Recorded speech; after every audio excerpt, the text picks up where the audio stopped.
ते अमावस्याप्रती पदेसी चंद्र मंडळी सावकाशी सूर्य समभाग गगन त्याशी हे आलोकाशी ती सेना युद्धासाठी ते दिवसी जीवेची त्या चंद्राशी नष्टत्व सापिती ज्योतीची हे आलोकाशी सत्य माने रविचंद्र एकासनी सर्व कालवती गमणी लक्षांतरी वसती दोणी मंडळ समानी आसंदाची गती रवी आडगतीच्या ग्रासी त्याचा अर्थ सांगे ज्योतिषी सत्य मानेल्या लोकांची तो ग्रहदृष्टीची दिसेना ज्यांच्या गाठीस केवळ पातकच असते ते नाना प्रकारच्या नरक यातना भोगतात.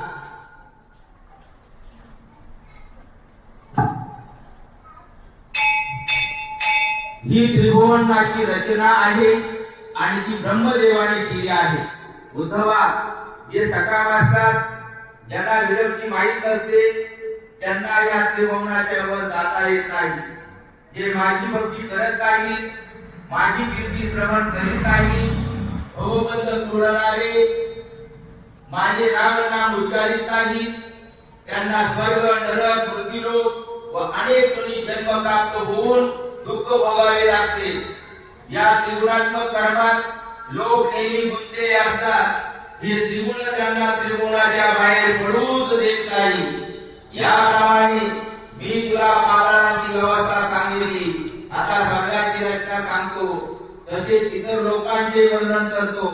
जेपर्यंत सूर्यचंद्राचा प्रकाश पोहोचतो तोपर्यंत पृथ्वीचे महत्व आहे.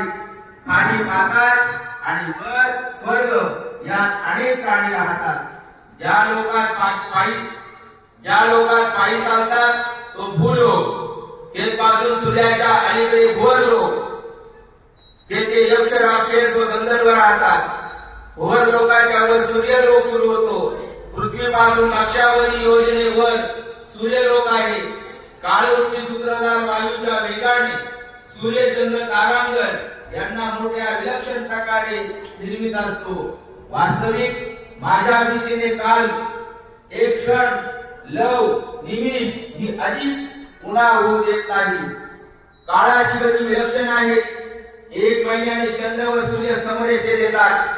अमावस्या व प्रतिपदा यांच्या संधीत म्हणजे त्यावेळी चंद्र सूर्याच्या मंडळातून सावकाश जाऊ लागतात. म्हणजे सूर्य व चंद्र एकत्र येतात म्हणून चंद्र लोकांना दिसत नाही. त्यामुळे लोक तो नष्ट झाला असे अज्ञानाने समजतात. सूर्य व चंद्र एका जागी केव्हाही येत नाही, कारण ते परस्परांपासून लक्षावधी योजने दूर असतात. परंतु दर महिन्याच्या शेवटी आपल्या कक्षेच्या समान रेषेत येतात.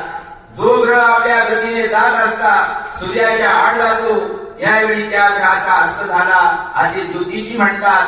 तो ग्रह दिसत नाही म्हणून लोक ते म्हणणे खरे समजतात.